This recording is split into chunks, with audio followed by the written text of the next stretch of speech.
LDF സർക്കാരിന്റെ വിവാദമായ silver line പദ്ധതി റദ്ദാക്കി UDF മന്ത്രിസഭ. പദ്ധതിക്കായി സ്ഥാപിച്ച മുഴുവൻ മഞ്ഞക്കുറ്റികളും നീക്കം ചെയ്യുമെന്ന് മുഖ്യമന്ത്രി വി.ഡി. സതീശൻ പറഞ്ഞു. സത്യവാചകത്തിൽ മുഴുവൻ പേര് പറഞ്ഞതിലും മുഖ്യമന്ത്രി വിശദീകരണം നൽകി. വന്ദേമാതരം മുഴുവൻ ആലപിക്കുമെന്ന് അറിഞ്ഞില്ലെന്നും തീരുമാനം ലോക്ഭവന്റേതായിരുന്നുവെന്നും സതീശൻ പറഞ്ഞു. ആദ്യ മന്ത്രിസഭയിലേതുപോലെ നിർണായക പ്രഖ്യാപനങ്ങൾ കൊണ്ട് ശ്രദ്ധേയമാണ് വി.ഡി. സതീശൻ സർക്കാരിന്റെ രണ്ടാം മന്ത്രിസഭാ യോഗത്തിലെ തീരുമാനങ്ങളും.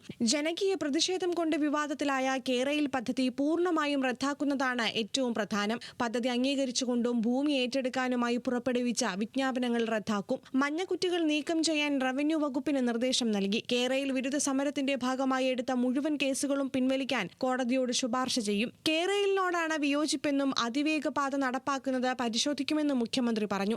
തിരുവനന്തപുരം കാസർഗോഡ് സിൽവർ ലൈൻ പദ്ധതി റദ്ദ് ചെയ്ത് ഉത്തരവ് പുറപ്പെടുവിക്കാനുള്ള തീരുമാനമെടുത്തു. പ്രസ്തുത പദ്ധതിക്കായി ഭൂമി ഏറ്റെടുക്കുന്നതുമായി ബന്ധപ്പെട്ട് പുറപ്പെടുവിച്ചിട്ടുള്ള എല്ലാ വിജ്ഞാപനങ്ങളും റദ്ദ് ചെയ്യാൻ തീരുമാനിച്ചു. ഡീനോട്ടിഫിക്കേഷൻ. പിന്നെ പദ്ധതിക്ക് വേണ്ടി സ്ഥാപിച്ചിട്ടുള്ള മഞ്ഞക്കുറ്റികൾ അത് നീക്കം ചെയ്യുന്നതിന് റവന്യൂ വകുപ്പിന് നിർദ്ദേശം നൽകിയിട്ടുണ്ട്. നീക്കം ചെയ്യാം, മഞ്ഞക്കുറ്റികളെല്ലാം മാറ്റും. സത്യപ്രതിജ്ഞ ചടങ്ങിലെ വിവാദങ്ങളിലും മന്ത്രിസഭാ യോഗത്തിന് ശേഷം മുഖ്യമന്ത്രി മറുപടി പറഞ്ഞു. വന്ദേമാതരം മുഴുവൻ ചൊല്ലുമെന്നുള്ളത് അറിയില്ലായിരുന്നുവെന്നാണ് വി.ഡി. സതീശന്റെ വിശദീകരണം. ഞങ്ങൾക്ക് അറിയില്ലായിരുന്നു ഇങ്ങനെ ഈ വന്ദേമാതരം മുഴുവൻ ആലപിക്കുന്നത്. അത് രാജ്ഭവനിൽ നിന്നുള്ള നിർദ്ദേശം അനുസരിച്ചിട്ടാണ്.